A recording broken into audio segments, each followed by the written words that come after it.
CBSE knowledge hub. आज हम class 6 science chapter 2 sorting materials into group start करेंगे।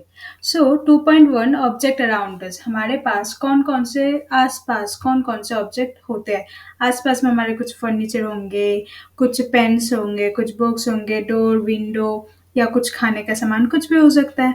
तो देखो, we have seen that our food and clothes have so much variety in them. हमने देखा कि हमारे फूड में प्रीवियस जो चैप्टर थे उसी में पढ़ा था कि हमारे फूड में बहुत सारे वैरायटीज है।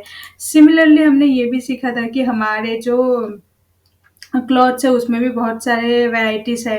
तो not just food and clothes, there is such a vast variety of object everywhere. सिर्फ फूड और खाने या कपड़े में नहीं होता, उसके अलावा भी हमारे आसपास चारों तरफ के बहुत सारे वैरायटी होते हैं। कोई से अराउंड अस चेयर, हमारे आसपास चेयर हो सकता है, कोई ब्लॉक कार्ट यानी कि बैलगाड़ी हो सकता है, cycle, cooking utensils, books, clothes, toys, water stones and many other objects। हमारे आसपास क्या हो सकता है, एक चेयर हो सकता है, ब्लॉक कार्ट हो सकता है, साइकिल, कुकिंग यूटेंसिल्स यानी कि बर्तन, बुक्स, क्लॉथ्स, टॉयज, ये सारे सामान हमारे आसपास चारों ओर हो सकता है। All this objects have different shapes, colour and uses. सभी ऑब्जेक्ट के शेप्स अलग हो सकता है, सबके कलर अलग हो सकता है, या उसके जो यूसेस है, यूज जिस टाइप में आए काम पे आएगा वो भी डिफरेंट हो सकता है। Look around and identify object that are round in shape. आपके आसपास देखो कौन कौन से चीज है जो राउंड शेप में है। आवर लिस्ट में include rubber ball. Round shape में क्या हो सकता है, रबर बॉल हो सकता है, फुटबॉल हो सकता है, ग्लास मार्बल यानी कि जो कंचा होता है वो हो सकता है। If it includes object that are nearly round, our list could be include objects like apples भी हो सकता है। नियरली राउंड यानी कि मतलब लगभग गोली है। ऑरेंजेस हो सकता है। अर्थन पिक्चर यानी कि जो घड़ा होता है जिसमें हम पानी रखते हैं, ये भी हो सकता है। ओके, यहाँ पर देखो कुछ ऑब्जेक्ट्स के इमेजेस है, बहुत सारे ऑब्जेक्ट जो हमारे आसपास होते हैं। देखो ऑब्जेक्ट अराउंड अस, यहाँ पर कोई टॉयस है, लॉक एंड की है, ग्लास है, बॉल्स है, ज्योमेट्री बॉक्स है, डॉल है, ठीक है, ये फ्लॉपी डिस्क है, रिमोट है, बहुत सारी चीजें हैं। हमारे आसपास भी ऐसे ही बहुत सारी चीजें होते हैं। Next, let us say we wish to make a group of objects that are made of plastic। अगर आपको बोला जाए कि आपके आसपास में जो भी प्लास्टिक की चीजें है उसके लिस्ट बनाओ, तो आप लिस्ट में क्या क्या डालोगे। आप देखो अपने आसपास कौन कौन सी चीज प्लास्टिक से बने हुए हैं, तो उसका लिस्ट बनाओ। देखो यहाँ पर बुक में एग्जाम्पल दिया है कि बकेट्स यानी कि बाल्टी, लंच बॉक्स भी होते हैं प्लास्टिक के, टॉयज प्लास्टिक के होते हैं, वाटर कंटेनर यानी कि वाटर बोतल्स वगैरह वो भी प्लास्टिक के आते हैं अब तो, पाइप्स प्लास्टिक के आते हैं, और इसके अलावा और भी बहुत सारे ऑब्जेक्ट्स होते हैं। May find a place in this group, there are so many ways to group objects in the above example we have group objects on the basis of shape और the material they are made from.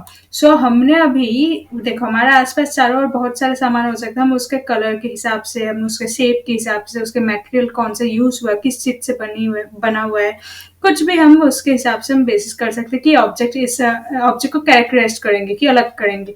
तो फिलहाल हमने अभी तक shape के basis में कि round shape में कौन कौन से थे वो, और मटेरियल मतलब कौन कौन से सामान से, यानी कि प्लास्टिक से भी पढ़ा ना कि कौन से मटेरियल से बना था, तो अभी हमने बस कौन से हिसाब से डिस्कवर किया, अभी शेप के हिसाब से और मटेरियल के हिसाब से।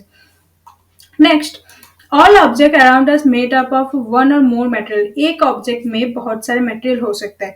मतलब लेट सपोज एक एग्जांपल ले लो पेन के। पेन का बॉडी लेट सपोज आपका मेटल का बना है, और जो आपका जो रिफिल है वो प्लास्टिक से बनी होती है, ठीक है। और तो दैट मीन्स आपके कोई भी एक ऑब्जेक्ट में बहुत सारे मटेरियल यूज हो सकते हैं। दिस मटेरियल्स में भी ग्लास, मटेरियल्स में कौन कौन से होता है, ग्लास हो सकता है, मेटल हो सकता है, प्लास्टिक हो सकता है, वुड हो सकता है, कॉटन, पेपर, मड और सॉइल, किसी भी चीज से कोई भी मटेरियल बना जा सकता है। Can you think of more example of material. इसके अलावा आप मटेरियल के कोई और एग्जाम्पल्स दे सकते हो। सो एक्टिविटी 1 पे आओ। एक्टिविटी 1 पे क्या बोला है देखो, let us collect many object as possible from around us. आपको करना क्या, आपके आसपास जो भी सारे ऑब्जेक्ट्स है वो आपको कलेक्ट करना है। Each of could get some everybody object some home from home, and we could also collect some object from the classroom और फ्रॉम आउटसाइड द स्कूल।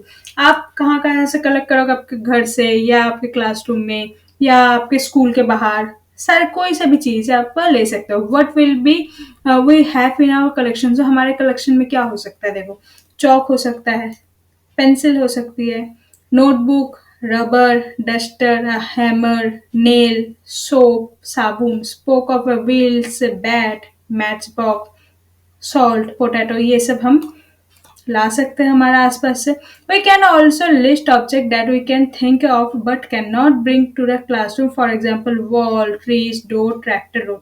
और हम और भी चीजें सोच सकते हैं कि जैसे वॉल्स, वॉल यानी कि दीवार, ट्रीज पौधा, डोर दरवाजा, ट्रैक्टर, रोड, ये भी एग्जाम्पल में हो सकता है, लेकिन हम इसे घर ला तो नहीं सकते ना. सो ये भी हम सेपरेट करेंगे. Separate all object from the collection, this are made from paper और वुड. देखो इसमें इन चीजों में से कौन कौन सी चीज पेपर से बनी हुई है और कौन कौन सी चीज वुड से बनी हुई है, ये हमें आइडेंटिफाई करना है. तो लेट सपोज पेपर से करते हैं. पेपर से चौक होगा, नो. Pencil, no. नोटबुक, या पेपर से नोटबुक होती है. रबर, नहीं. Duster, no. और hammer, no. Nail, no. So spoke of bar, bat, match box, ये सब पेपर से नहीं होता. ओके. नेक्स्ट, वुड से. वुड से कौन कौन सी चीज बनेगा? चौक, नहीं. पेंसिल, या पेंसिल वुड से बनता है. ओके. फिर rubber, duster, duster would say बनेगा. हैमर, हाँ हैमर भी, हैमर का जो डंडा होता है वो वुड से बनता है. Nail, soap, spoke of wheels, bat, ये सब वुडन से, वुड वाले मटेरियल से बनेगा. Okay. So this way we have divide all groups. तो हम आसपास से जो भी सामान लाएंगे उसे हम ग्रुप में डिवाइड कर सकते हैं.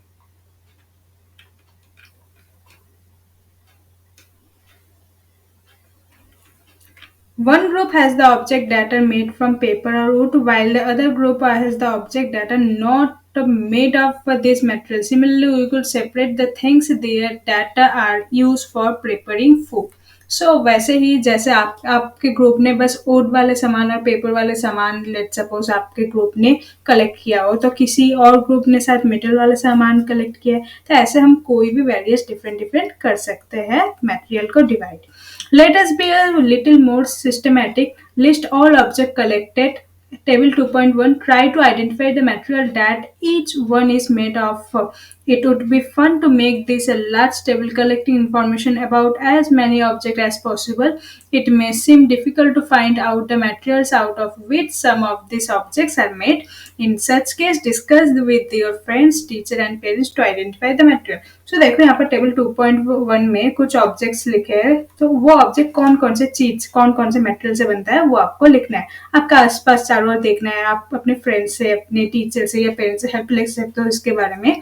सो यहाँ पर आपको करना क्या है, जो देखो यहाँ पर टेबल 2.1 में objects and materials they are made for, यहाँ पर ऑब्जेक्ट्स का नाम लिखा है प्लेट यानी कि थाली, जो हमारे कौन कौन से मटेरियल से बनते हैं. देखो स्टील से बनता है, स्टील का प्लेट होता है. ग्लास का भी, कांच का प्लेट होता है. प्लास्टिक का प्लेट होता है. या इसके अलावा आपको कोई भी अदर मटेरियल्स याद आए तो आप लिख सकते हो, जैसे कॉपर के बना सकते हो. सो प्लेट्स कौन कौन से मटेरियल से बनता है वो आपको लिखना है. पेन देखो, पेन कहाँ से होता है? पेन प्लास्टिक के भी होते हैं, मेटल्स के भी होते हैं. यहाँ पर और भी आपको दो ऑब्जेक्ट्स लिखना है और वो कौन कौन से मटेरियल से बनता है वो भी आपको लिखना है. ओके. तो चलिए एक बार टेबल 2.1 हम फिलअप करते हैं. This is our table 2.1 objects and the material they are made of. ये दो एग्जांपल तो हमने अभी देखा. तो अदर एग्जांपल देखो, हम चेयर ले सकते हैं ऑब्जेक्ट में. चेयर कौन कौन से मटेरियल से बनता है? प्लास्टिक से बन सकता है, वुड से बन सकता है और मेटल से बन सकता है. ओके. नेक्स्ट देखो, ऑब्जेक्ट में हम विंडो ले सकते हैं. विंडो में देखो, विंडो कौन कौन से चीज से बन सकता है? विंडो यानी कि खिड़की, वो ग्लास से भी हो सकता है, वुड से भी हो सकता है, मेटल से भी हो सकता है. आप कोई सा भी एग्जाम्पल इसके अलावा भी आप ले सकते हो. Okay. Activity 2. Table 2.2 lists some common material. You can also add more material in column 1 that are known to you. Now try and think of everyday object you know that are made mainly of this material and list them in column 2. देखो activity 2 में क्या लिखा है, ये आपका column 1 है जो material वाला. यहाँ पर आपके सारे जो मटेरियल यूज होता है वो उसका नाम लिखा है, जैसे ओट, पेपर, लेदर, प्लास्टिक, कॉटन. इसके अलावा आप कोई से भी और एक एग्जाम्पल ले सकते हो. और आपको बताना है कि आपके आसपास में देख के कि जो कॉलम 2 में वो फिल करना है कि वुड से कौन कौन से मटेरियल बनता है. जैसे यहाँ पर chair, table, plough, bullock cart and its wheel, या इसके अलावा भी बहुत कुछ हो सकता है। सेम पेपर में देखो books, notebook, newspaper, toys, calendar. So leather में क्या-क्या हो सकता है? तो लेदर में क्या हो सकता है? बैग हो सकता है, लेदर के बैग आते हैं, पर्स होते हैं, वैलेट आते हैं, ठीक है? उसके अलावा शूज़ होते हैं। प्लास्टिक में कौन-कौन से होंगे? टॉयज, चेयर, बकेट, पेन, कुछ भी लिख सकते हो, स्विच बोर्ड। कॉटन में शर्ट, बेडशीट, फ्रॉक या कर्टेन्स वगैरह, ये भी कॉटन में आ जाता है। मेटल में, मेटल यानी कि आयरन हो सकता है, सिल्वर हो सकता है, कुछ भी मेटल हो सकता है। उसमें से क्या हो सकता है? पेन आ सकता है मेटल में, डोर होता है, फर्नीचर होते हैं और भी बहुत सारे कुछ आप लिख सकते हो। सो ये हमारा टेबल 2.2 था। तो टेबल 2.2 के जस्ट नीचे ही उसका कंक्लूजन है। So what do we find from this table? So हमने इस टेबल से हमने क्या सीखा? First we group object in many different ways. पहले तो हमने बहुत डिफरेंट डिफरेंट तरीके से हमने ऑब्जेक्ट को अलग सेपरेट किया था। तो we then found that object around us made of different material. उसके बाद हमने क्या सीखा कि हमारे आसपास जो ऑब्जेक्ट होते हैं वो डिफरेंट मटेरियल से बने होते हैं। So we have found that objects are made of different materials.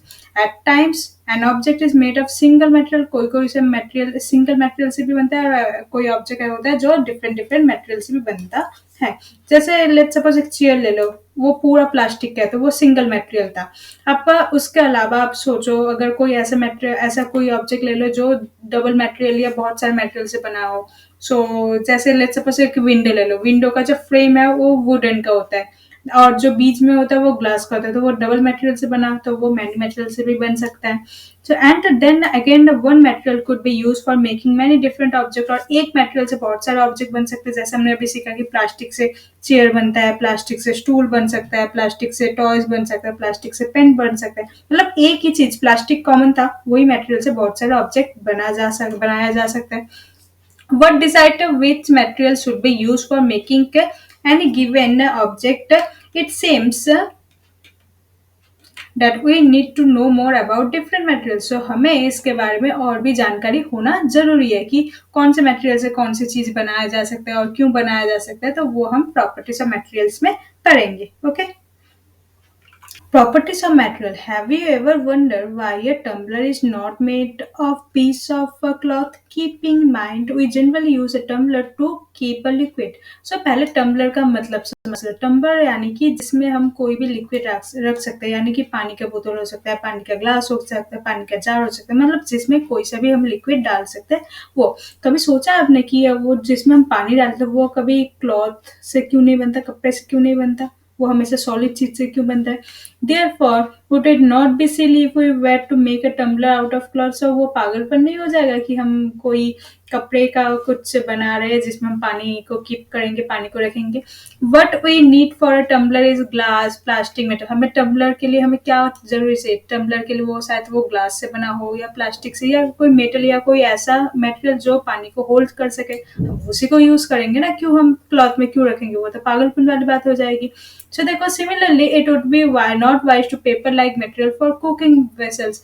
अब फिर ये सोचो, अगर आप खाना बना रहे हो तो वो मेटल की चीज से बनाते हो, मतलब कोई जो पतीला होता है, जो बर्तन होता है वो मेटल वगैरह से बनता है, उसके जगह आप पेपर यूज करोगे तो वो कैसा होगा? सो हमारे हर एक चीज के लिए क्या होता है, हमारे डिफरेंट डिफरेंट वेराइटीज होता है कि किस चीज के लिए कौन सी चीज बने होते हैं। तो उसके बारे में हम प्रॉपर्टीज पे पढ़ेंगे कि कौन सा चीज किस में यूज होना चाहिए। Similarly, it would be wise to paper-like material for cooking vessel. We see then that is choose a material to keep an object depending on his properties. So हम जो भी material use करेंगे वो किसके ऊपर depend करेंगे? उसके properties के ऊपर। And the purpose for which the object is use, और वो मटेरियल को हम किस पर्पज, किस काम के लिए यूज करेंगे वो भी हमें ध्यान में रखना पड़ेगा।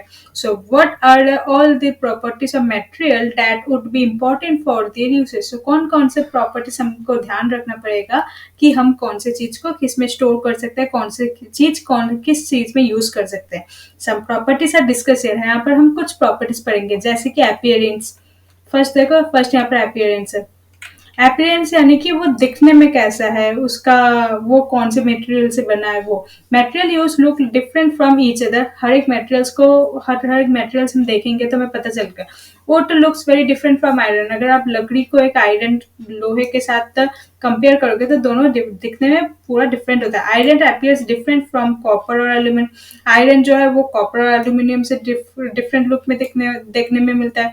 Eight the same time this may be similarity between iron, copper and aluminium that are not there in neutral. लेकिन हम ये भी कह सकते हैं कि आयरन, कॉपर और एल्यूमिनियम कुछ सिमिलर, वो सिमिलर कौन सा, वो तीनों ही मेटल होता है, जबकि वुड तो नॉन मेटल होता है। सो हम फिलहाल अभी अपीयरेंस के बारे में पढ़ेंगे कि वो दिखने में कैसा है, वो बाई टच करने से वो कैसे, मतलब कैसा समझा जा सकता है कि जो वो मेटल है या नॉन मेटल है, वो हम अपीयरेंस में पढ़ेंगे। सो एक्टिविटी 3 में आओ। Activity 3, collect some small pieces of different materials. बहुत सारे डिफरेंट मटेरियल्स लो, जो paper, cardboard, wood, copper wire, aluminium sheet, chalk, इनमें से आप कोई सा भी ले सकते हो। Do any of this appear shine, इनमें से कोई सा भी जो मटेरियल आपने लाए हो वो साइन कर रहा है, साइन यानी कि चमक रहा है। Separate the shiny materials into group. जो चीज चमकीला टाइप से है, जो चीज साइन कर रहा है उसे अलग ग्रुप में करो, और जो चीज साइन नहीं कर रहा उसे अलग ग्रुप में करो। Now observe as the teacher cut the metal into two piece and look at the freshly cut surface. What do you notice? Does the freshly cut surface of some of these materials appear shiny? Include this object also in the group of shiny materials. So देखो, teacher ने क्या किया, एक pipe लिया था, एक metal का pipe लिया, आयरन पाइप था, उसे क्या किया टीचर ने, कट कर दिया बीच में से। जब कट करने के बाद ये जो गोल सब पोर्शन देख रहे हो जहां से कट हुआ चीज, वो साइन करता है ना। सो अगर वो साइन करता है दैट मीन्स वो साइन ऑब्जेक्ट है, और जो साइन नहीं करेगा वो मतलब साइन ही नहीं है उसमें। सो आप ऐसे ही सारे चीज को, ऑब्जेक्ट को, मतलब आप ऐसे चेक कर सकते हो कि वो साइन करेगा या नहीं करेगा। Do you notice such a shine और लस्टर? देखो, साइन को हम साइंटिफिक लैंग्वेज में लस्टर कहते हैं, तो ये ध्यान रखना। लस्टर, अगर कोई पूछे कि लस्टर क्या था, लस्टर यानी कि sign. In the other materials, cut them anyway as you can. Repeat this in your class of many materials is possible and make a list those with the without luster. Without luster यानी कि जो sign नहीं करता, इसके लिए हम अलग word कौन सा यूज कर सकते हैं, डल, DU dull.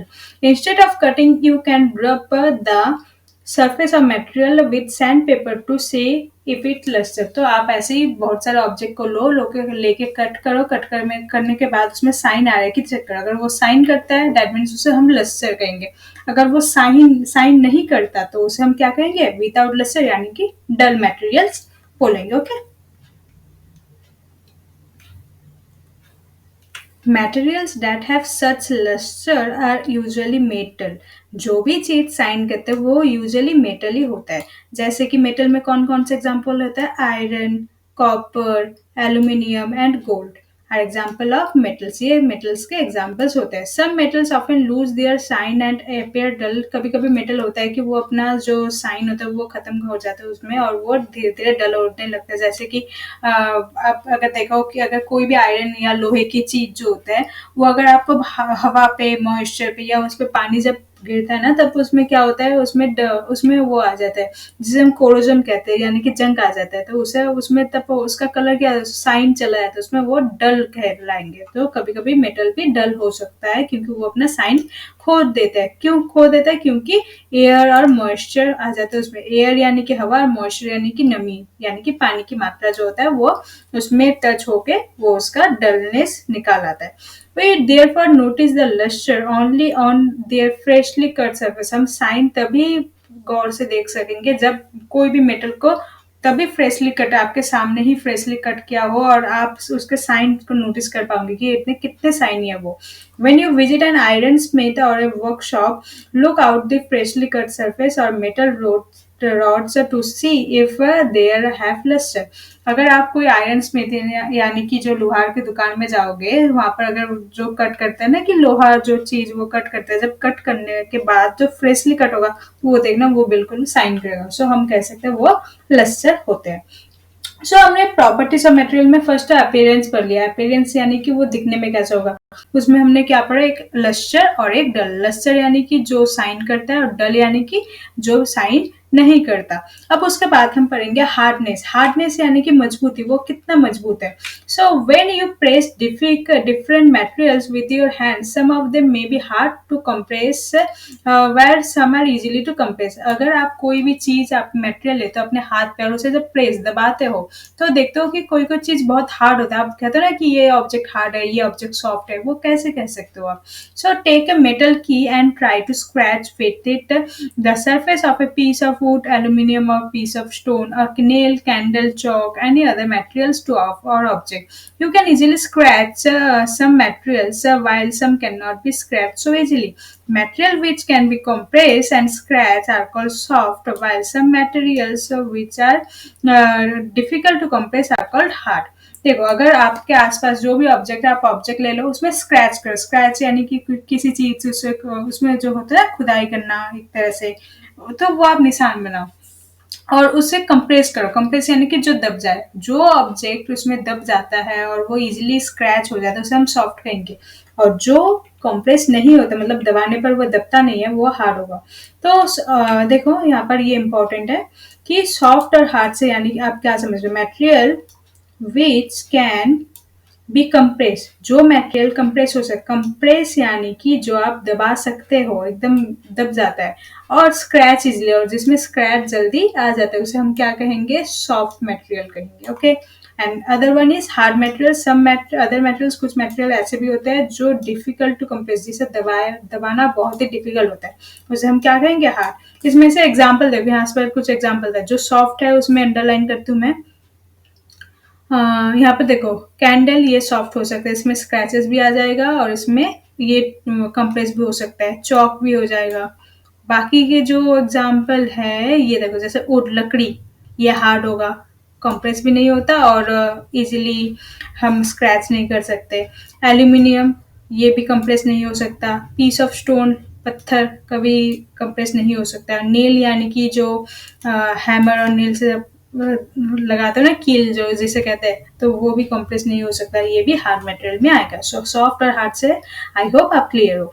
For example cotton और स्पॉन्ज, अगर कॉटन और स्पॉन्ज का एग्जाम्पल ले तो आप क्या कहोगे, ये सॉफ्ट है। और अगर आयरन का नाम लूँ तो आप क्या कहोगे, ये सीधे हार्ड है। ओके, सो हमने अभी क्या पढ़ा कि सॉफ्ट और हार्ड क्या होता है। सो इन appearance material have different properties like lustre, while the in hardness भी रफ और स्मूथ। हमने क्या पढ़ा, अपीयरेंस में क्या पढ़ा कि ऑब्जेक्ट जो होता है वो लस्टर हो सकता है, और अगर हम हार्डनेस और सॉफ्टनेस की बात करें तो ये वो हार्ड है या रफ है, स्मूथ है, वो आप डिस्कस अब कर सकते हो। Can you think of other properties that describe the appearance of material. इसके अलावा और आप कोई भी एग्जांपल लो, उसका अपीयरेंस गेस करो, उसका हार्ड है या सॉफ्ट है, वो भी आप गेस कर सकते हो। सो हम अभी तक क्या क्या पढ़ आगे से, उसका शेप पढ़ लिया हमने, उसका अपीयरेंस पढ़ लिया, उसका हार्डनेस पढ़ लिया, उसका सॉफ्टनेस पढ़ लिया। सो इस हिसाब से हम तो इसे प्रॉपर्टीज में डिस्क्राइब कर सकते हैं कि कौन सा ऑब्जेक्ट किस कैटेगरी में आएगा। नेक्स्ट जो हम पढ़ेंगे वो होगा सॉल्युबल और इनसॉल्युबल। इसमें कुछ एक्टिविटीज है। Collect sample of some solid substance such as sugar, salt, chalk powder, sand and salt. आपको कुछ चीजें कलेक्ट करना है। शुगर यानी कि चीनी, सॉल्ट नमक, चॉक पाउडर यानी कि जो चॉक होता है उसे पाउडर का, सैंड यानी कि जो रेत होता है, और सॉडस्ट यानी कि धूल मिट्टी जो होता है, उसे हमें कलेक्ट करना है। टेक 5 ग्लासेस और उसमें 5 ग्लासेस लेना है और उसमें करना क्या है, पानी डालना है आपको। देखो, beaker, fill each one of them with 2/3 of water, उसमें ऐसे आपको पानी डालना है। Add a small amount of spoonful of sugar. सभी जो 5 प्रोडक्ट लिए हमने, शुगर, सॉल्ट, सॉडस्ट, वो सभी आपको एक एक बीकर में डालना है। बीकर यानी कि ऐसे होता है बाल्टी की तरह किसी, उसमें फिर उसे हमें स्टीर करना है। स्टीर यानी कि उससे घोलना है। तो देखो, शुगर फर्स्ट ग्लास में शुगर लो, सॉल्ट सेकंड ग्लास में लो, थर्ड ग्लास में जो भी सब्सटेंस आपको लेना था वो आपको लेना होगा। स्टीर द कंटेंट, स्टीर यानी कि घोलना होगा आपको, उसे घोल मतलब बार बार उसे स्टीर करो एक चम्मच से। Wait for a few minute, कुछ देर तक इंतजार करो। उसके बाद आपको ये ऑब्जर्वेशन को इस टेबल में फिल करो। ऑब्जर्वेशन में क्या है, देखो, सब्सटेंस, यहाँ पर कुछ सब्सटेंस के नाम है, जैसे कि सॉल्ट है, sugar, sand, chalk powder, sawdust, जो एग्जांपल में लेने को कहा था। अब आपको बताना है कि वो जो सॉल्ट है वो डिसअपियर इन वाटर, डिसअपियर मतलब वो गायब हो गया है पानी में, मतलब घुल गया पूरा, तो अगर डिसअपियर होता है तो डिसअपियर इन वाटर लिखोगे। अगर वो डिजॉल्व नहीं होता, मतलब पानी में घुला नहीं है, वो डिसअपियर नहीं होता है, तो उसे डज नॉट डिसअपियर लिखोगे। देखो सॉल्ट, अब अगर आप पानी में सॉल्ट घोलते हो तो सॉल्ट उसके बाद थोड़ी देर बाद सॉल्ट को देखने में नहीं, मतलब सॉल्ट को हम देख नहीं पाते, तो वो दैट मीन्स वो पानी में पूरा घुल गया, so disappear completely in water. So sugar का क्या होगा, सैंड का क्या होगा, चॉक पाउडर, सॉल्ट, ये आपको करके देखना होगा। ओके, सो आपने क्या नोटिस किया, देखो सॉल्ट जो था वो तो उन्होंने लिख दिया था कि डिसअपियर हो जाएगा वाटर में। शुगर का आपने जब घोला वो डिजॉल्व हो गया था, कंप्लीटली पानी में घुल गया था, तो हम क्या लिखेंगे, disappear completely in water. Sand जब आप घोलोगे तो क्या पता चलेगा, वो तो घुलेगा ही नहीं, वो तो उसमें ही पानी में ही तैरता रहेगा, तो हम डज नॉट डिसअपियर लिखेंगे। चॉक पाउडर वो भी सैंड की तरह ही, वो भी नहीं घुला, तो वो भी क्या होगा, does not disappear.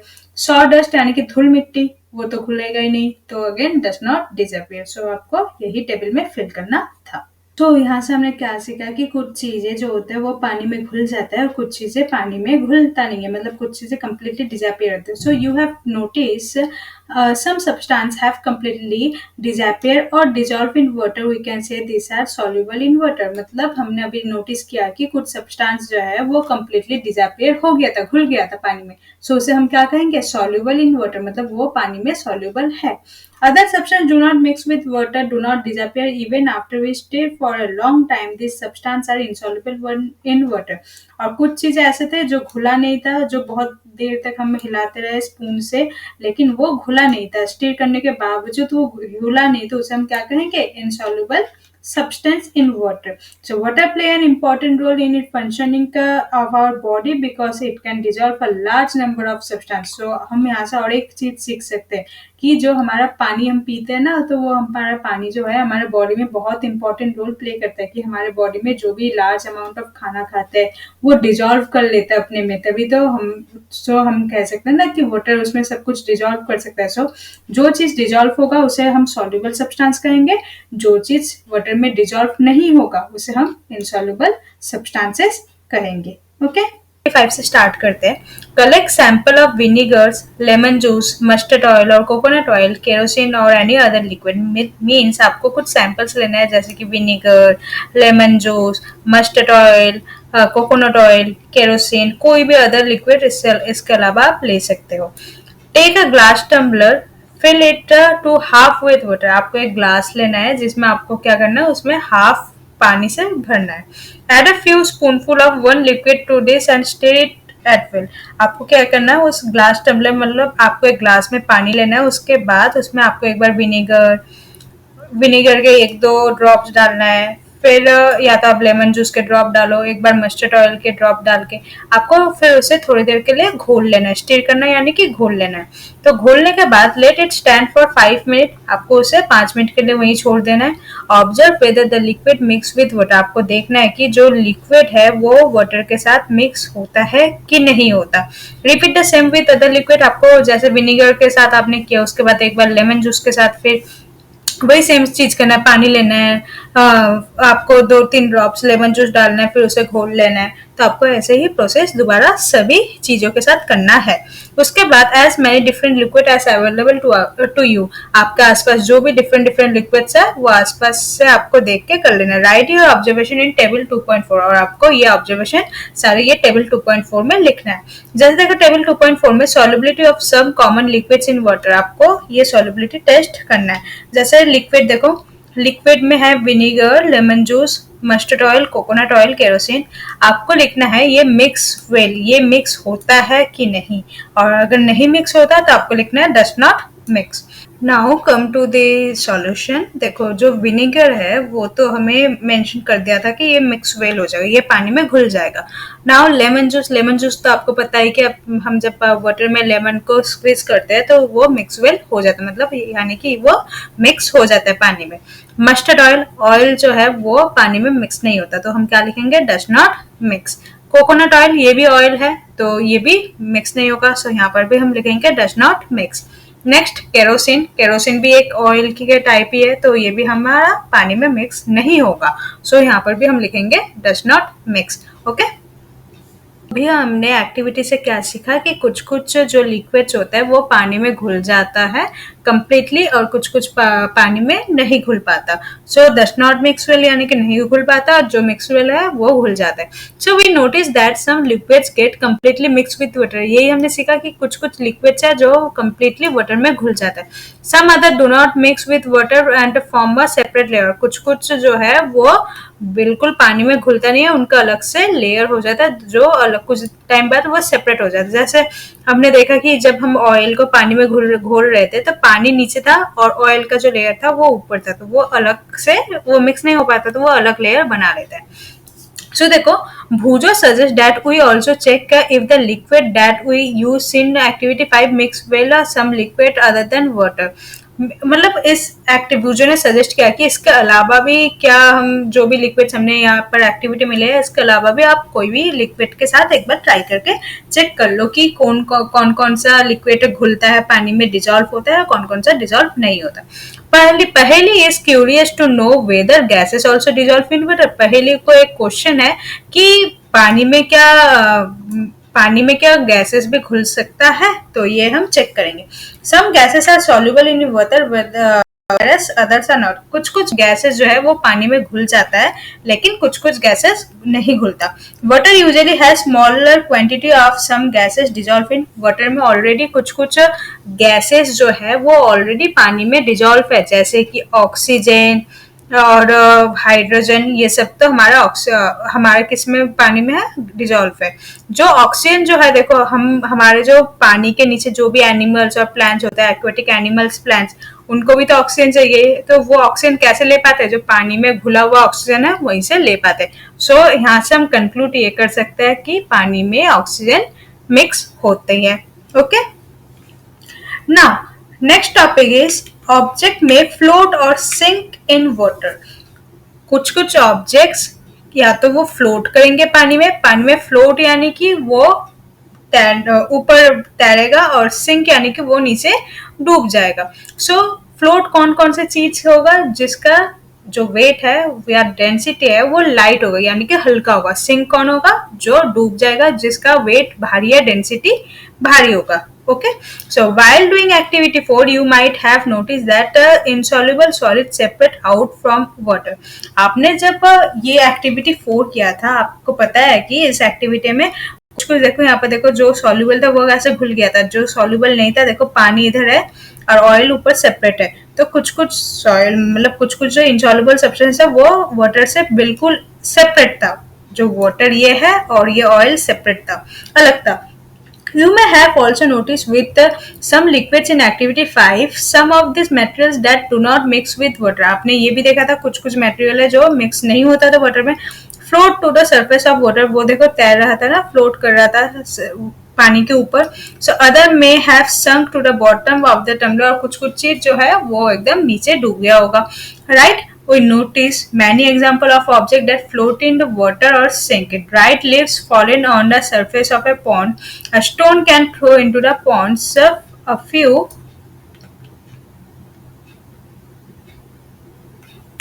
drops of honey that you let fall into a glass of water. What happened to all of this? अच्छा देखो, पॉन्ड में देखा है आपने, पॉन्ड यानी कि तालाब में अगर सूखे जो पत्ते हैं वो अगर गिरते हैं तो वो ऊपर फ्लोट करते हैं क्योंकि उनका वेट जो है वो बहुत ही लाइट होती है. फिर अगर आप पॉन्ड में ही एक स्टोन फेंकोगे तो स्टोन फेंकने के बाद आपको क्या पता चलेगा कि स्टोन तो नीचे सिंक हो जाता है यानी कि डूब जाता है क्योंकि उसका डेंसिटी भारी होता है. अगर आप पानी में अगर हनी को डिजॉल्व करोगे तो क्या होगा, आपको रिजल्ट आपको बताना होगा. सो भूजो would like to you give him 5 example of each of object that float and those that sink in water. What about testing these same materials to see if they float or sink in other liquids like oil. तो आपको ऐसे ही कोई 5 material लेना है जो float करेगा और जो 5 मटेरियल ऐसे नाम बोलो जो सिंक करेगा. देखो फ्लोट कौन कौन सा करेगा, जैसे सूखे पत्ते, ऐसे नॉर्मल पेपर, छोटे वुड लकड़ी के टुकड़े, ओके, ऑयल, ये सारे कुछ फ्लोट कर जाएगा. और सिंक कौन सा हो जाएगा, stone, iron nails, iron keys या कोई भी भारी चीज, ये सब क्या होगा, सिंक हो जाएगा. ओके, now नेक्स्ट टॉपिक है ट्रांसपेरेंसी। ट्रांसपेरेंसी में हम 3 चीज पढ़ेंगे। एक है ओपेक, ये देखो यहाँ पर लिखा है ओपेक, नेक्स्ट है ट्रांसपेरेंट एंड लास्ट वन है ट्रांसलूसेंट मटेरियल। बहुत ही इंपॉर्टेंट टॉपिक है तीनों ही। ट्रांसपेरेंट, ट्रांसलूसेंट, ओपेक से आपको क्वेश्चन पूछे जाएंगे। You might have play the game of hide and seek, think of some place where you would like to hide so that you are not seen by others। आपने hide and seek यानी कि छुपन छुपाई तो खेला ही होगा, तो आप कुछ ऐसे सजेस्ट करो कि आप कहाँ पर छुपोगे ताकि आपको कोई देख ना पाए। Why did you choose those place would you have tried to आप क्यों वो वाले प्लेस आप क्यों चूज कर रहे हो छुपने के लिए, आप क्यों छुपने के लिए ट्राई कर रहे हो। देखो, और आप hide behind a glass window, और आप क्यों ग्लास के पीछे नहीं छुपते। Obviously not as your friend can see through that you spot you. अगर आप कोई ग्लास यानी कांच के पीछे छुपोगे तो आपके फ्रेंड ऑब्वियसली आपको ढूंढ लेगा, तो आप नहीं छुपोगे ना वहां पर। Can you see through all the materials, those substance or materials through which things can be seen clear are called transparent. बहुत इंपॉर्टेंट है। तो यहाँ से हम ट्रांसपेरेंट के डेफिनेशन हमें मिलता है कि अगर कोई भी चीज जब हम उसके आर पार देख सकते हैं क्लियरली, उसे हम क्या कहेंगे, ट्रांसपेरेंट। ग्लास, ग्लास के आर पार देख सकते हैं, वाटर, एयर, इसके आर पार देख सकते हैं, या सम प्लास्टिक भी इसके एग्जाम्पल हो सकते हैं। Okay, shopkeepers usually prefer to keep biscuits, sweets and other eatable in transparent containers of glass or plastic so that buyers can't easily see them these items। देखो, जो शॉपकीपर्स होते हैं ऐसे कांच के डिब्बे में होते हैं ना, कांच के डिब्बे में आपका स्वीट्स या बिस्किट्स या कुछ भी, आप कुछ भी खाने की चीज वगैरह रखते हैं। क्यों रखते हैं यहाँ पर, ताकि जो भी बायर्स है, जो भी खरीदने वाले हैं, वो बोल सकते हैं कि ये लेना है, वो लेना है। तो मतलब ट्रांसपेरेंट चीज क्यों यूज होती है, ताकि क्लियर दिख जाए। सो ट्रांसपेरेंट का मतलब आई होप क्लियर हो गया कि ट्रांसपेरेंट वो होते हैं जिसका आर पर हम देख सकते हैं। Okay, next, On the other hand, there are some materials through which you not able to see। कुछ ऑब्जेक्ट होते हैं जिसके हम आर पर बिल्कुल नहीं देख सकते। These materials are called opaque। ये मटेरियल होते हैं, उसे हम ओपेक कहेंगे। You cannot tell what is kept in closed wooden box, a cardboard carton or a metal container। देखो, कुछ चीज ऐसे होते हैं जिसका हम आर पर नहीं देख सकते। अगर एक वुडन बॉक्स है, हम वो क्या बोल सकते हैं कि इसके अंदर क्या है बिना देखे, या कोई वॉल है, वॉल यानी कि दीवार है, दीवार का आर पर क्या है हम नहीं देख सकते ना, तो इसे हम ओपेक कहेंगे। जिसका आर पर हम नहीं देख पाएंगे उसे हम क्या कहेंगे, ओपेक। ओके, जैसे कि एग्जांपल में देखो, वुड, कार्डबोर्ड, मेटल, ये ओपेक के एग्जांपल्स होंगे। Do we find that we can group all materials and objects without any confusion as either opaque और ट्रांसपेरेंट। सो आई होप आपको ओपेक और ट्रांसपेरेंट का मतलब समझ आ गया कि ट्रांसपेरेंट में क्या होता है, जिसका हम आर पर देख सकते हैं, और ओपेक का मतलब क्या है, जिसका हम आर पर नहीं देख सकते। सो अगर मैं आपको क्वेश्चन पूछूं कि आप हाइड एंड सीक खेलने के लिए कौन से चीज प्रेफर करोगे, ट्रांसपेरेंट मटेरियल या ओपेक मटेरियल, तो आपका आंसर क्या होना चाहिए, ओपेक मटेरियल, क्योंकि इसके आर पार नहीं देख सकते तो आपके फ्रेंड इजीली आपको ढूंढ नहीं पाएंगे। Okay,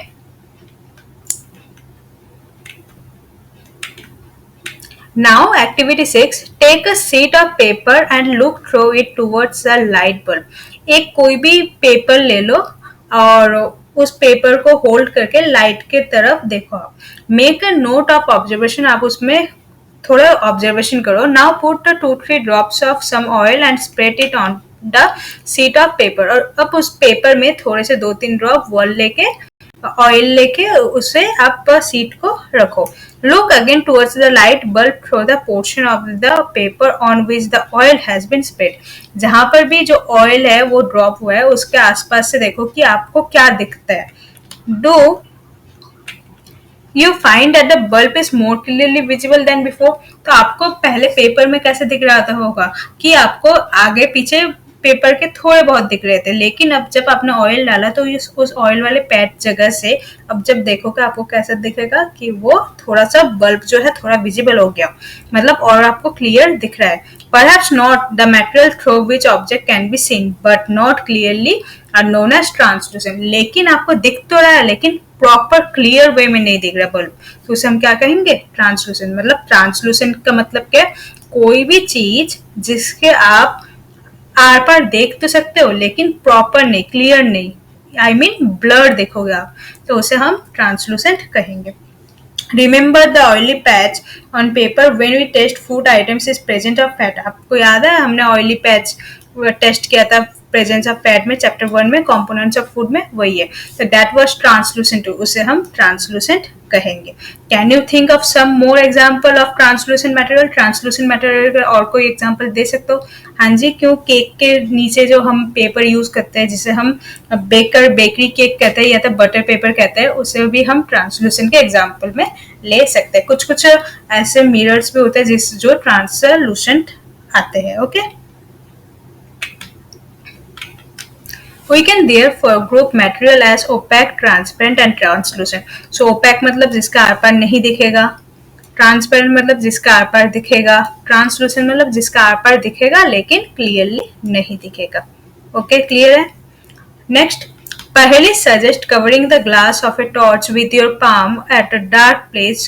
Switch on the torch and observe the other side of the palm. She wants to know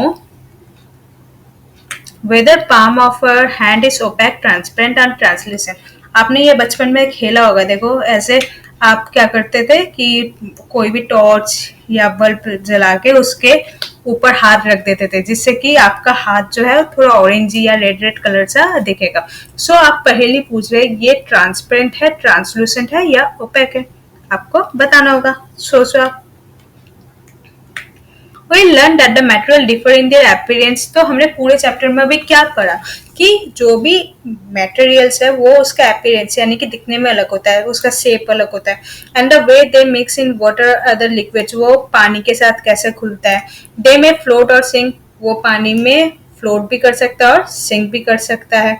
या तो हमने और एक क्या सीखा कि ट्रांसपेरेंट, ट्रांसलूसेंट, ओपेक, ये भी हमने सीखा कि वो ट्रांसपेरेंट हो सकता है, ट्रांस ओपेक हो सकता है या translucent. Material can be group on the basis of similarity और डिफरेंस इन देयर प्रॉपर्टीज. तो पूरे चैप्टर में हमने क्या सीखा कि मटेरियल्स को हम उसके सिमिलरिटी के हिसाब से भी ग्रुप कर सकते हैं या तो डिफरेंस के हिसाब से भी ग्रुप कर सकते हैं. Why do we need to group material? अब हमें ये इंपॉर्टेंट क्वेश्चन है कि देखो, why do we need to group material, हमें मटेरियल को ग्रुप क्यों करना होगा. In everyday life we often group material for our convenience, ताकि हमारे कन्वीनियंस, हमारे जरूरत के हिसाब से अगर हम मटेरियल को ग्रुप करेंगे तो वो हमारे लिए बहुत ही इजी होगा. At home we usually store things in such a manner that similar objects are placed together. हम घर में भी करते हैं ना कि जो सिमिलर ऑब्जेक्ट्स है उसे हम एक साथ एक जगह रखते हैं. Such as arrangement us to locate them easily, ताकि हम अगर टाइम पे हम वो भी चीज आसानी से ढूंढ सके.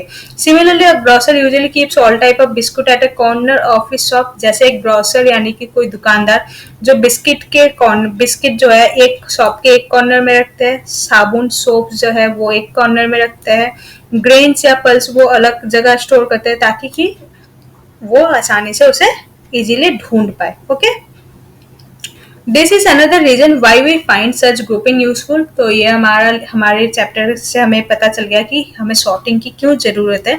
Dividing material in group make it convenient to study their property. अगर हम डिवाइड करते हैं उसके प्रॉपर कोई भी मटेरियल को तो उसके प्रॉपर्टी को हम ऑब्जर्व कर सकते हैं और उसके पैटर्न को भी ऑब्जर्व कर सकते हैं. We will study more about this in higher classes. इसके बारे में हम हायर क्लासेस में और भी पढ़ेंगे. इसके बाद हमें कुछ एक्स्ट्रा क्वेश्चन करना है जो पेपर के लिए इम्पोर्टेंट है. कुछ एक्सरसाइज जो क्वेश्चन है वो सारे करेंगे और कुछ कीवर्ड्स जो हमारे बुक में दिए हुए हैं कीवर्ड्स वो तो करेंगे, उसके अलावा कुछ एक्स्ट्रा भी कीवर्ड्स करेंगे. स्टार्ट करते हैं हमारे वीडियो में एक्सरसाइज क्वेश्चन से. फर्स्ट एक्सरसाइज क्वेश्चन में है name 5 object which can be made from would. आपको कोई भी 5 ऑब्जेक्ट के नाम बताने जो लकड़ी से बनते हैं. वुड यानी कि लकड़ी. देखो फर्स्ट टेबल ले लिया मैंने, चेयर, डोर्स, डेस्क, बॉक्स. इसके अलावा आप कुछ भी ले सकते हो. वुडन कलमीरा होता है, वुडन फर्नीचर होता है, वुडन विंडो होता है. आप कुछ भी एग्जाम्पल आप ले सकते हैं. वुडन का टॉयज भी हो सकता है. Okay, second question, select those object which shine from the following. Shine यानी कि जो लस्टर यानी कि जो चमकेगा. देखो glass bowl, plastic toy, steel spoon, cotton shirt. इनमें चार ऑप्शन है, इनमें से जो भी चीज साइन करेगा यानी कि चमकेगा उसका नाम लिखना है। देखो ग्लास बाउल जो है वो भी साइन करता है, लाइट में वो साइन करेगा। प्लास्टिक टॉय साइन नहीं करता, स्टील स्पून साइन करेगा क्योंकि स्टील का जो है वो मेटल है तो वो साइन करता है। एंड कॉटन सेट साइन नहीं करता, तो हम क्या लिखेंगे, glass bowl and steel spoon are the objects which shine. Okay, next question, match the object given below with the materials from which they could be made। आपको यहाँ पर देखो, यहाँ पर ऑब्जेक्ट है और मटेरियल है। यहाँ पर ऑब्जेक्ट में book, tumbler, chair, toys, shoes, और मटेरियल में glass, wood, paper, leather, plastic ये लिखा है। तो आपको मैचिंग करना है कि कौन से ऑब्जेक्ट कौन से मटेरियल से बनता है। Remember, an object could be made from one or more material and a given material could be used for making many objects। देखो कोई भी एक, जैसे चेयर, देखो चेयर प्लास्टिक से भी बनता है, चेयर वुड से भी बनता है। तो कोई भी object more than one material से बन सकता है। तो आपको जो जो भी मटेरियल से यूज बनता है आपको मतलब मैचिंग में, जैसे चेयर के साथ देखो वुड भी हो सकता है, चेयर वुड से भी बनता है, चेयर प्लास्टिक से भी बनती है। ओके, लेकिन आपको दोनों ही लिखना है। यहाँ पर आपका मैचिंग जो है ये सिंगल मैचिंग नहीं है, आपको जितने भी मैचिंग के मटेरियल सेम होंगे वो आपको लिखना है। जैसे कि फर्स्ट देखो बुक ग्लास से नहीं बनता, वुड से नहीं बनता, पेपर से बनती है तो पेपर लिखेंगे, लेदर से प्लास्टिक से नहीं बनता तो बुक क्या लिखेंगे, पेपर। टम्बलर यानी कि जिसमें हम पानी को रखते हैं स्टोर करने की जगह। सो टम्बलर जो होता है वो ग्लास से भी बनता है, वुड लकड़ी से भी बनती है और प्लास्टिक से भी बनता है। Okay, chair would say, plastic से। टॉयस ग्लास के भी टॉयस होते हैं, वुड के भी टॉयस होते हैं, प्लास्टिक के भी टॉयस होते हैं। ओके, शूज लेदर के भी होते हैं और प्लास्टिक के भी शूज आते हैं। तो आपका ये मैचिंग यही था। Okay, question number 4, state whether the statement given below are true or false. आपको सिंपली यहाँ पर ट्रू या फॉल्स लिखना है। यहाँ पर जो भी स्टेटमेंट है उसे पढ़ के। Stone is transparent while glass is opaque. क्या ये सच है? देखो ट्रांसपेरेंट यानी कि जिसका आर पार हम देख सकते हैं, और ओपैक जो है जिसका आर पार हम नहीं देख सकते। ओके, सो यहाँ पर बोल रहा है कि स्टोन के आर पार क्या हम देख सकते हैं? बिल्कुल नहीं, स्टोन के आर पार तो कुछ दिखाई नहीं देता। और ग्लास के आर पार हम नहीं देख सकते, ये भी गलत है। तो इसका आंसर क्या होगा? फॉल्स। जबकि ग्लास के हमें यहाँ पर रेक्टिफाई करना होगा तो क्या लिखेंगे? Glass is transparent while stone is opaque. Okay, तो ये आंसर स्टेटमेंट हमारा इनकरेक्ट था, तो हम क्या लिखेंगे? False. Second part, a notebook has lustre while an eraser does not. Lustre यानी कि साइन करेगा। नोटबुक क्या साइन करता है और इरेजर क्या साइन नहीं करता? दोनों ही एक्चुअली साइन नहीं करता। तो यहाँ पर देखो नोटबुक लस्टर है तो ये साइन तो नहीं करता ना, तो एक भी फॉल्स है तो फॉल्स ही लिखेंगे, false. Okay, third part, chalk dissolve in water. Chalk को अगर हम जब पाउडर करेंगे उसके बाद हम पानी में जब घोलेंगे क्या वो डिजॉल्व हो जाएगा? नहीं, chalk does not dissolve in water. So again its answer is false. Fourth part, a piece of wood float on water. क्या लकड़ी का छोटा सा टुकड़ा पानी के ऊपर फ्लोट करेगा? यस, क्योंकि उसका डेंसिटी बहुत ही लो होता है rather than पानी। सो आपका आंसर क्या होगा? True. Fifth part, sugar does not dissolve in water. चीनी जो होता है वो क्या पानी में नहीं घुलता? गलत ऑप्शन है ये, क्योंकि चीनी पानी में घुल जाता है। तो यहाँ पर हम क्या लिखेंगे? False. Six part, oil mix with water. क्या ऑयल वाटर में मिक्स हो जाता है? गलत, ऑयल कभी भी वाटर में मिक्स नहीं होता, ऑयल तो फ्लोट कर जाता है वाटर में सेपरेटली। सो इसका आंसर भी फॉल्स।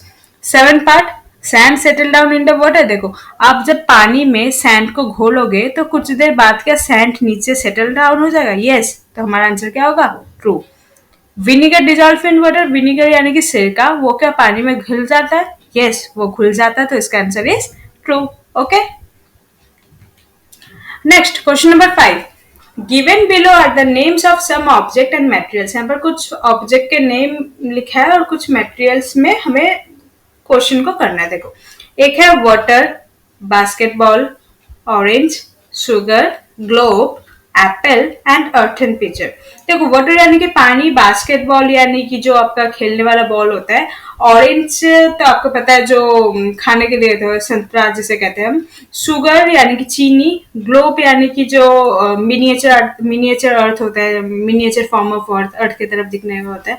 एप्पल एक फ्रूट है, अर्थन पिचर यानी कि मटका जिसे हम घड़ा भी कह सकते हैं। ग्रुप देम एज, अब देखो इसमें दो पार्ट है, एक A part and B part. A part में क्या बोला है, round shape and other shape. जो राउंड शेप है इन ऑप्शन में से जो राउंड शेप है उसे आपको राउंड शेप में लिखना है, जो अदर शेप में आएगा वो वाटर। देखो वाटर राउंड शेप है नहीं है तो इसे हम कहा लिखेंगे, other shape. Basketball round shape में है, गोल है, यस, सो यहाँ पर हम राउंड शेप में लिखेंगे। Again next orange, again it is a round shape, so orange भी हम राउंड शेप में मेंशन करेंगे। शुगर का राउंड शेप नहीं होता है, वो क्यूब के शेप में होता है, तो वो हम अदर शेप में लिखेंगे। ग्लोब यानी कि जो मिनिएचर फॉर्म ऑफ अर्थ है तो वो भी राउंड शेप का होता है, तो ग्लोब लिखेंगे। एप्पल, देखो एप्पल का शेप थोड़ा बहुत इधर उधर होता है लेकिन ऑलमोस्ट राउंड है, तो हम इसे राउंड शेप में कंसिडर करेंगे। अर्थन पिचर यानी कि घड़ा या मटका जिसे कहते हैं, तो वो भी राउंड शेप में ही आता है, तो वो हम भी राउंड शेप में अर्थन पिचर को कंसिडर करेंगे। Okay, next B part, eatable and non eatable. Eatable यानी कि जो खाने के लायक होता है, जो हम खा सकते हैं या पी सकते हैं। ओके, एंड जो नॉन ईटेबल होता है, नॉन ईटेबल जिसे हम खा नहीं सकते या पी भी नहीं सकते। सो ईटेबल में देखो वाटर, यस वाटर तो हम पी सकते हैं, तो water is on eatable. Basketball, ball हम नहीं खा सकते तो ये नॉन ईटेबल में आएगा। ऑरेंज खा सकते हैं तो वो ईटेबल में आएगा। शुगर खा सकते हैं, ईटेबल में आएगा। ग्लोब नहीं खा सकते तो वो नॉन ईटेबल में आएगा। एप्पल खा सकते हैं, ईटेबल में आएगा, और अर्थन पिचर नहीं खा सकते तो वो नॉन ईटेबल में आएगा। Okay, question number 6, list all items known to you that float on water. आपको कुछ ऐसे आइटम्स के नाम बताने हैं जो आपको पता है कि जो पानी में फ्लोट करते हैं यानी कि तैर सकता है। Check and see if they will float on the oil or kerosene, और आपको चेक भी करना है कि ये ऑयल या केरोसिन में वो फ्लोट करेगा कि नहीं करेगा। अब few item that float on water, first हम देखते हैं कि कौन कौन सा आइटम वाटर में फ्लोट कर सकेगा। पेपर फ्लोट करेगा, ओट, वैक्स यानी कि मोम, आइस, ऑयल, थर्मोकोल, ये सारे चीज फ्लोट कर जाएगा वाटर में। ओके, अब few items that float on kerosene, और कौन कौन सी चीज जो केरोसिन में फ्लोट करेगा, पेपर, ओट, वैक्स, प्लास्टिक शीट यानी कि जो पतले जो प्लास्टिक के पेपर्स होते हैं, प्लास्टिक के जो शीट्स होते हैं इसे हम प्लास्टिक शीट कहेंगे, और थर्मोकोल, ये सारे क्या होगा, केरोसिन में फ्लोट करेगा। ओके, इसके अलावा भी आप कुछ भी लिख सकते हो। Next last question, find the odd one out from the following. इनमें बहुत से देखो 1 2 3 4 5 5 के ग्रुप में है, तो आपको इनमें से जो भी ऑड ऑब्जेक्ट है उसे आउट करना है। मैंने ऑलरेडी ऑड ऑब्जेक्ट को हाईलाइट कर दिया रेड कलर से। देखो chair, bed, table, baby, cupboard. Okay, so अगर आप ध्यान से देखोगे तो चेयर, बेड, टेबल, कपबोर्ड जो है वो मेड फ्रॉम वुड, ये सारे लकड़ी के बने होते हैं, लेकिन बेबी तो लकड़ी के नहीं बनते ना, so this is odd one out. Okay, B part, rose, jasmine, boat, marigold, lotus.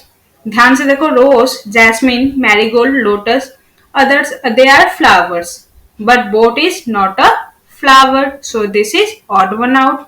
C part, aluminium, iron, copper, silver, sand. देखो एल्यूमिनियम, आयरन, कॉपर, सिल्वर, ये जो होता है ये मेटल्स होता है जो कि साइन करता है, जिसे हम रिंगिंग साउंड आवाज कर सकते हैं। जनरली ये मेटल कैटेगरी में होता है, लेकिन सैंड मेटल नहीं है, so sand is odd one out. D part, sugar, salt, sand, copper sulphate. यहाँ पर जो है शुगर, सॉल्ट, कॉपर सल्फेट, ये सारे सॉल्युबल इन वाटर, पानी में घुल सकता है, लेकिन सैंड जो है वो पानी में नहीं घुल सकता, so sand is odd one out. यहाँ पर हमारा एक्सरसाइज क्वेश्चन खत्म होता है। अब हम एक्स्ट्रा क्वेश्चन करेंगे जो हमारे पेपर के लिए इंपॉर्टेंट है। फर्स्ट क्वेश्चन है, what do mean by classification. हमने चैप्टर में सीखा है कि सॉर्टिंग मटेरियल्स इनटू ग्रुप, और स्टार्टिंग में हमने पढ़ा कि क्लासिफिकेशन क्या होता है। क्लासिफिकेशन इज द ग्रुपिंग और sorting together of things possessing similar और डिसिमिलर कैटेगरीज और प्रॉपर्टीज। थोड़ा डेफिनेशन आपको लगेगा टफ है, लेकिन सबसे इजी है। देखो, क्लासिफिकेशन क्या होता है, हम उस चीज को ग्रुप करेंगे या सॉर्ट यानी कि अलग करेंगे जिस जो सेम कैटेगरी के है और जो अलग कैटेगरी के है। तो हम उसके कैरेक्टरिस्टिक के हिसाब से, यानी कि वो मैल्यूएबल है कि नहीं, वो लस्टर है कि नहीं, वो hard, soft, rough, smooth, transparent है कि नहीं, ओपेक है कि नहीं, ये सब जो हमने पूरे चैप्टर में पढ़े हैं, तो उसके हिसाब से सबको सिमिलर या डिसिमिलर करना है, यानी कि सेम जैसे को एक तरफ रखना है और नॉन सिमिलर यानी कि जो अलग जैसा है उसे अलग रखना है। ओके, बस इतना ही था classification. Second question, why is the tumbler not made with a piece of cloth. ये हमारा बुक में एक छोटा सा टम्बलर का पार्ट था, जो पहली जो थी ना, वो टम्बलर में क्लॉथ में क्यों पानी स्टोर नहीं कर सकते, टम्बलर ही क्यों, टम्बलर यानी कि जिसमें हम पानी रख सकते हैं, पानी के जो पात्र होता है उसे हम वो कपड़े के क्यों नहीं बना होता है, ये हमें पूछा है क्वेश्चन में। So we use tumbler made of glass, plastic and metal to keep a liquid. हम जो टम्बलर यूज करते हैं, जो पात्र होता है जिसमें हम पानी रखते हैं, वो या तो आइदर ग्लास से बना होता है या प्लास्टिक से या कोई मेटल से होती है। Okay, this substance can't hold a liquid. जो अगर अगर हम ग्लास, प्लास्टिक या मेटल को हम अगर ऐसे ग्लास ऐसे टम्बलर यूज करें तो उसमें पानी होल्ड हो सकता है, बट ये क्लॉथ से क्यों नहीं बनता। ओके, तो फर्स्ट पार्ट देखो, cloth piece is not hard. Cloth जो होता है वो हार्ड नहीं होता ताकि वो होल्ड कर सके लिक्विड को। फर्स्ट क्लियर है। Second, cloth piece has very minute pores through which the liquid oods out। Cloth के जो पार्ट, अगर क्लॉथ्स का आप अच्छे से देखोगे तो उसमें बहुत छोटे छोटे क्या होते हैं, पोर्स होते हैं। पोर्स यानी कि उसमें छेद होते हैं, तो उस छेद से क्या होगा, पानी बाहर आ जाएगा, तो पानी तो उसमें होल्ड कर ही नहीं सकेगा, तो इसलिए क्लॉथ को हम टम्बलर के हिसाब से यूज नहीं कर सकते। ओके, अगर आपको समझ नहीं आया था, आप दोबारा रिवाइंड करके एक बार वीडियो को देख लो ताकि आपको समझ आ जाए। ओके, नेक्स्ट थर्ड पार्ट देखो, what are the similarities between iron, copper and aluminium. अगर आप ध्यान से सोचो, आयरन, कॉपर, एल्यूमिनियम, इन तीनों में सिमिलैरिटी क्या है, सिमिलैरिटी यानी कि सेम क्या है, तीनों ही मेटल है।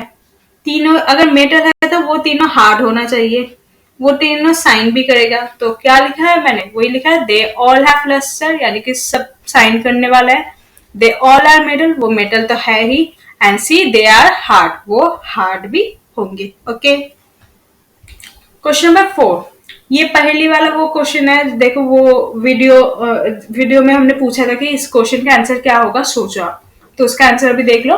Right an experiment to show that our palm is translucent. आपको एक एक्सपेरिमेंट लिखना है ताकि हमें बोलना है कि आवर पाम यानी कि हमारा हाथ का जो तालू है वो ट्रांसलूसेंट है, वो हमें बताना है।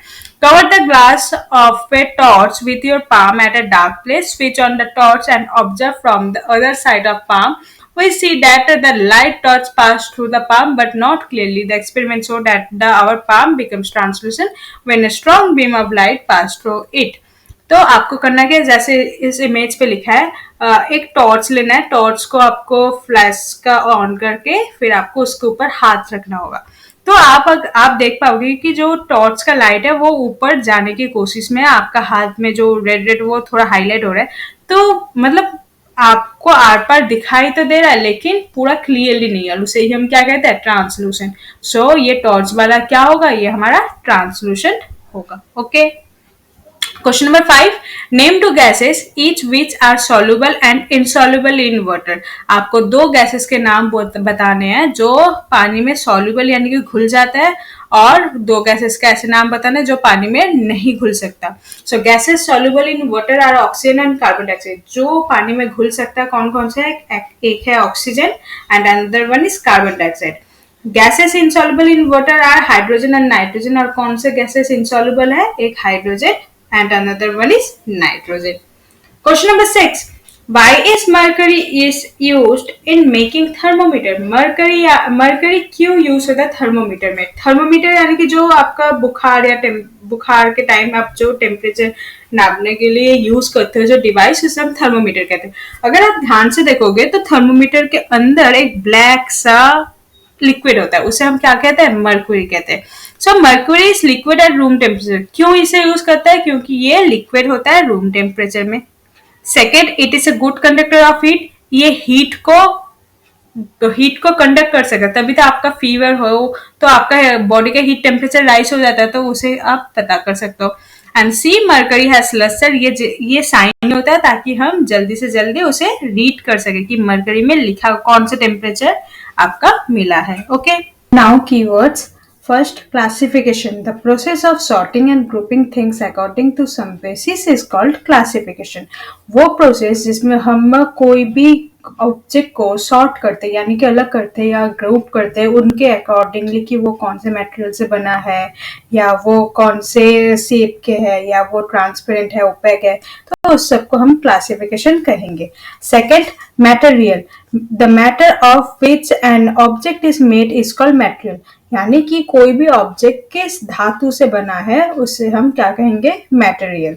For example glass, steel, would etcetera. कोई चीज ग्लास की बनी होती है तो वो मटेरियल कौन सा होगा, ग्लास। कोई चीज स्टील से बनी होगी तो उसका मटेरियल होगा स्टील, वुड। ये और भी आप कुछ एग्जाम्पल ले सकते हो जैसे कि iron, paper. Okay. Third, metal. Material which have certain properties like luster, malleability, ductility and sonorous, good conductor of heat and electricity are called metals. Metals यानी कि जो भी चीज लस्टर यानी कि जो भी चीज साइन करे, मैलेबिलिटी जो थिन सीट बन जाए, डक्टिलिटी जिसे हम वायर तार के फॉर्म में हम ला सकते हैं, सोनोरस यानी कि जिसे हम बजाने पर उस पर क्लिंकिंग साउंड आएगा उसे सोनोरस कहेंगे, एंड वो good conductor of heat and electricity होना चाहिए तो उसे हम क्या कहेंगे, metal. For example aluminium, iron. Next, four, hard. Materials which cannot be pressed easily are called hard. जो भी मटेरियल जिसे हम इजीली प्रेस नहीं कर सकते, दबा नहीं सकते, उसे क्या कहेंगे, हार्ड। जैसे कि स्टोन को हम दबाने पर भी वो कंप्रेस नहीं हो पाएगा, तो that object is called hard. Soft उसी का उल्टा होगा, हार्ड का उल्टा सॉफ्ट है। Material which can be press easily are called soft. जो मटेरियल जिसे हम इजीली प्रेस कर सकते हैं उसे हम क्या कहेंगे, सॉफ्ट। जैसे कि कॉटन जिसे हम कंप्रेस करने पर वो उसके बीच में हवा होता है तो वो सॉफ्ट होता है, तो वो इजीली प्रेस हो जाता है। Okay. Next, six, lustre. Some materials have a special sign on them which is called luster. Luster यानी कि कोई भी मटेरियल में अगर जो साइन होता है, चमक होता है, उसे हम लस्टर कहेंगे। और डल लस्टर के ऑपोजिट वर्ड होता है कि लस्टर यानी कि जो साइन करेगा, डल यानी कि जो साइन नहीं करेगा। Some materials don't have any sign on which them is called dull. कुछ मटेरियल्स होते हैं जो साइन नहीं करते उसे हम क्या कहेंगे, डल। जैसे कि coal, carbon. Next, 8, smooth. Some materials have even surface are feel smooth on touching. Smooth यानी कि कुछ मटेरियल्स होते हैं जिसके सरफेस यानी कि वो बहुत ही इवन होता है और जिसे हम टच करने पर वो बहुत ही स्मूथ सा फील होता है। और रफ उसी के उल्टा, जो स्मूथ नहीं फील होते उसे क्या कहेंगे, रफ। जैसे some materials have uneven surface and feel rough. उबड़ खाबड़ जो कहते हैं हम उसे हम रफ सरफेस कहेंगे। Okay. 10, soluble substance. Substance that get dissolved in water are called soluble substance. Soluble substance यानी कि जो भी substance जो पानी में घुल जाता है उसे हम क्या कहेंगे, soluble substance. For example, salt, sugar. जब उसे हम पानी में घोलते हैं तो वो soluble हो जाता है, घुल जाता है, इसलिए उसे soluble substance कहेंगे। 11, insoluble substance. Substance which do not dissolve in water are called insoluble substance. Substance यानी कि जो पानी में घुल नहीं सकता उसे हम insoluble substance. For example sand, stone. देखो अगर आप स्टोन को पानी में घोलना चाहो तो वो घुलता नहीं है ना, तो उसे हम क्या कहेंगे, insoluble substance. Now, miscible. Those liquids that mix with water are called miscible. Miscible यानी कि जो भी लिक्विड, मिसिबल लिक्विड के लिए यूज होता है और सॉल्युबल कोई सॉलिड ऑब्जेक्ट के लिए यूज होता है। ओके। मिसिबल जो लिक्विड सॉलिड वाटर में मिक्स हो जाता है उसे हम क्या कहेंगे, मिसिबल। फॉर एग्जाम्पल विनीगर ले लो, विनीगर मिसिबल होता है, पानी में जब हम घोलेंगे उसे घुल जाता है। या कोई जूस ले लो, वो भी मिसिबल होता है। और इमिसिबल उसी का उल्टा है। 13 नंबर पे देखो, immiscible substance which do not mix well with water are called immiscible. जो सब्सटेंस जो पानी में घुलता नहीं है, मिक्स नहीं होता, उसे हम क्या कहेंगे, immiscible liquids. For example oil. Oil जो होता है वो पानी में घुलता नहीं, वो अलग सेपरेट लेयर बना लेता है। Okay. 14. Transparent material through which things can be seen are called transparent, जिसके आर पार हम कोई भी मटेरियल जिसके आर पार हम देख सकते हैं उसे क्या कहेंगे, transparent material. For example glass, water, air, test tube. 15. Opaque materials through which we are not able to see are called opaque. Material जिसके हम आर पार बिल्कुल नहीं देख सकते उसे हम क्या कहेंगे, opaque object. For example wood, iron, gold. 16. Translucent materials through which things are only partially visible are called translucent. Partially visible यानी कि आधा अधूरा visible है, मतलब जो material जिसका हम आर पार देख तो सकते हैं लेकिन अच्छा ढंग से नहीं देख सकते, क्लियरली नहीं देख सकते, उसे हम पार्शियली विजिबल कहेंगे और उस ऑब्जेक्ट को हम ट्रांसलूसेंट ऑब्जेक्ट कहेंगे. For example butter paper, old glass door etcetera. Okay, so thanks for watching. Please like my video and subscribe my channel. Thank you.